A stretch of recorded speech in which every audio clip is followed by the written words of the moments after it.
ఒక్కొక్కరు వారసత్వపు రాజకీయాలు వద్దని మనం అనుకుంటాం, కానీ జరగట్లేదే.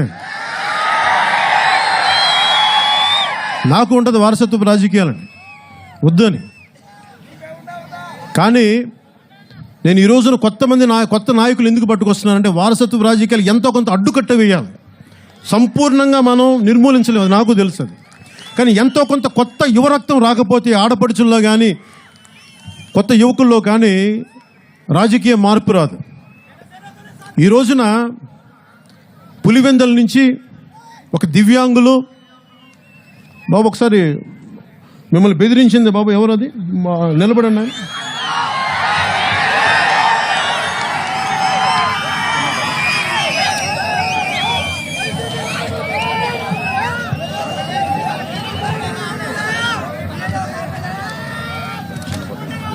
పిడుగు నాగేంద్రారెడ్డి, ఏం చదువుతున్నావు? డిగ్రీ ఫైనల్ ఇయర్, మైదుకూరు నియోజకవర్గం. ఈయన మా కౌలు రైతులకు మాకు నష్టపరిహారం రాలేదని చెప్తే జనసేన తీసుకుంది, మేము ఇక్కడికి పులివెందులకు వస్తున్నామని ఏదో చిన్న దానికి మద్దతుగా ఒక వాట్సాప్ మెసేజ్ పెట్టగానే ఈ కుర్రవాడికి కూడా బెదిరింపులు. ఒక దివ్యాంగుల్ని కూడా బెదిరించడానికి వైసీపీ నాయకులకి ఎలా మనసు ఒప్పింది? మీకు సిగ్గుందా? మీకు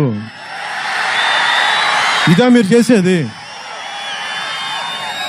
సిగ్గుపడాలి మీరు చేస్తున్న పనులకి, సిగ్గుపడాలి మీరు. నాగేంద్రకి నేను ఈ రోజున మాటిస్తున్నాను, నువ్వు డిగ్రీ చదువుకుంటే నీకు ఉద్యోగం ఇప్పించే బాధ్యత మేము తీసుకుంటాం. కడప జిల్లాలో ఉన్న మన జనసేన నాయకులకు కానీ జనసేన మద్దతుదారులకు కానీ ఆంధ్రప్రదేశ్లో దేశం మొత్తం మీద నా అభిమానులు ఎవరున్నా నాగేంద్రకు అండగా నిలబడని మనస్ఫూర్తి కోరుకుంటున్నాను.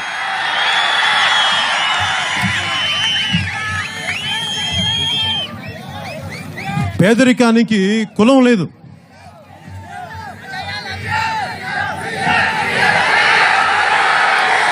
నేను ఇందాక మనం మాట్లాడుకుంటా ఉన్నాం వారసత్వపు రాజకీయాలు. నేను మా అన్నతో పాటు తిరిగాను. మా అన్న కాదు, ఇంకొకరి గురించి చెప్తాను. మా అన్నతో పాటు తిరిగాను.